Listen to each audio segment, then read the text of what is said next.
Hi, I'm Peter Haddock, and I'm here with an exclusive interview from Edmonton in Canada. I've got Matt Ackley, the Chief Marketing Officer for Ritchie Bros, with me today because what happened just a couple of days ago on the 29th of March, Ritchie Bros said it was discontinuing its acquisition of Euro Auctions. Now, that is huge news for the marketplace because it was big news at the time the acquisition was announced. So Matt, I really wanted to get you on the Zoom call. I know there's a big time difference and thanks for accommodating me to actually understand what was going on with that discontinuation and what it means for Ritchie Bros and where you're going to be going from now. We're extremely disappointed, right, with the news. I mean, when we, first started talking to the Euro Auctions folks, as we talked about throughout the process, we shared a common sense of purpose, a common culture.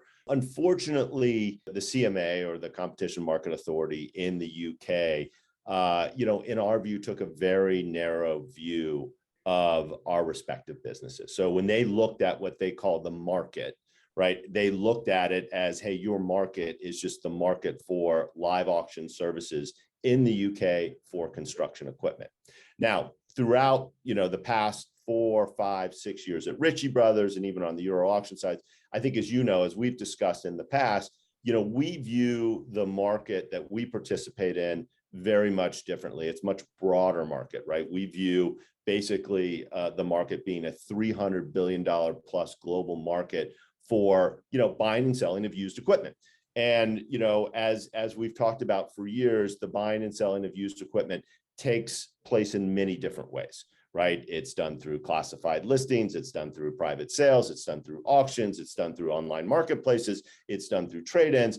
I could go on and on and on. And we really look at that as the entire market for what we participate in. However, the CMA took a very, very narrow view of the situation. And, as we looked at the CMA process and, what we offered, even during the phase 1 process, it just became clear that it was going to be, that it was going to be very, very difficult to work, within those confines. As we go forward now, we'll just resume to what we were doing before, same on the Euro auction side, continue with the businesses as we were always running them in the past. That's what I wanted to talk to you about, Matt, as well, because there's been a lot going on with Ritchie Bros in a global sense. And obviously this Euro Auctions acquisition was going to be quite big for Europe, as Euro Auctions has got a big part of that market. And that was going to put together all of the proposition for Ritchie Bros and expand that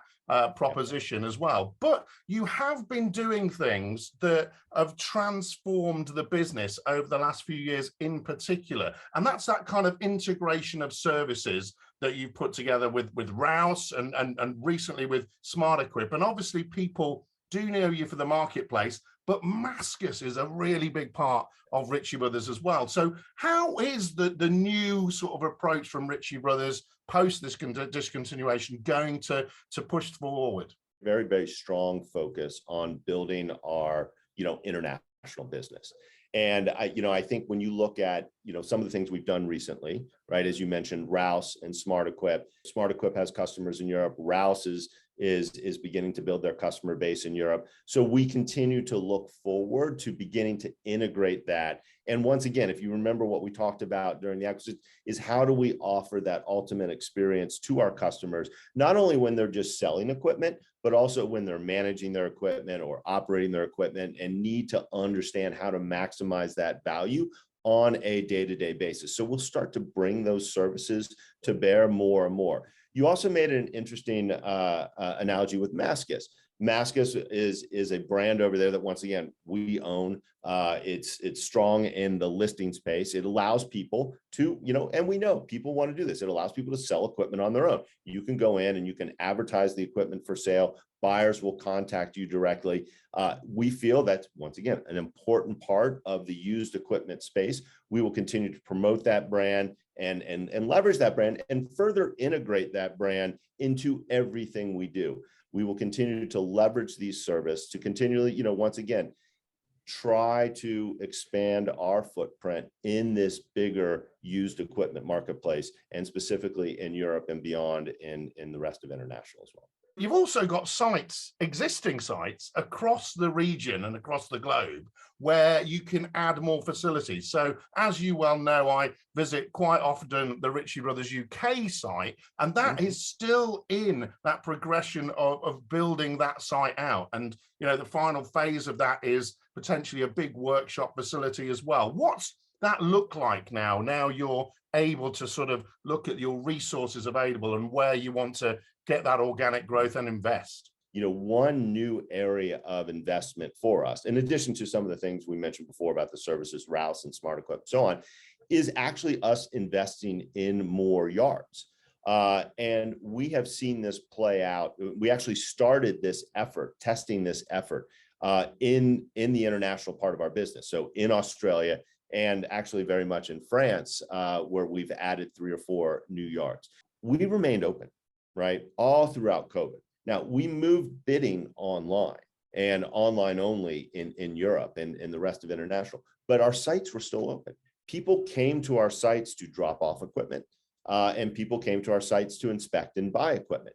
And what we've found is that the more sites we have, right, the closer we can get to our customers. So here's a yard in your area. You can bring the equipment there. You can cut down on the expense it takes to ship equipment, right? Buyers can then have a local place to go inspect equipment, right? So that by the time the equipment comes for sale online, we can actually get more people participating in those online efforts. And we've seen that down in Australia. We've seen that work very, very well. And so we really think that's an interesting approach for us going forward. Kind of building this hybrid model, connecting the best of the online world with the local presence that the live facilities give us. How are you going to be changing and developing to make things better for both the buyer and the seller moving forward? One of the big things we have going on right now, and we've talked a lot about this, we've done announcements about it, is we're actually going to be redoing our entire technical platform. We've been around for a number of years as a company, and I think one of the challenges we face is we've done a number of acquisitions, is integrated it all into a single platform and really bringing us into, I'm not going to say Web 3.0, but let's go with Web 2.0, into that, when you think of the Facebooks and the eBays and the Googles and so on and so on and so on, part of the world where I live and have seen how those platforms work. We need to upgrade our platform. So we're going to be investing a lot of time and resources in doing that. And that's going to have enormous benefits for our buyers and sellers. I mean, giving buyers access to equipment 24/7 in multiple formats with a lot of the information we discussed, a lot of the things happening, so that they have access to that all the time. And from a seller perspective, right, the ability to once again, list equipment on their own, get information, see pricing information, track equipment when it's for sale, all revolving around making the experience better for both our buyers and our sellers as they go through not only the disposition process, but also the process of managing their equipment. So there sounds to be a lot of excitement going on at Ritchie Bros. Obviously, a big news story for you right now, but it doesn't stop the progression of the business. Matt, we're a long way away over the sea in Canada and the UK, but the sun is still shining, and it's great to be able to have you on the show, but also to learn about the next steps that are going to be taken for all those customers out there looking at using you now, and those existing customers that are already in the Ritchie Bros. Whole portfolio. So great to talk to you again, Matt. Peter, thank you, and glad to come at you live from what is traditionally the home of Ritchie Bros. Here in basically sunny Edmonton. So thanks again for the time today.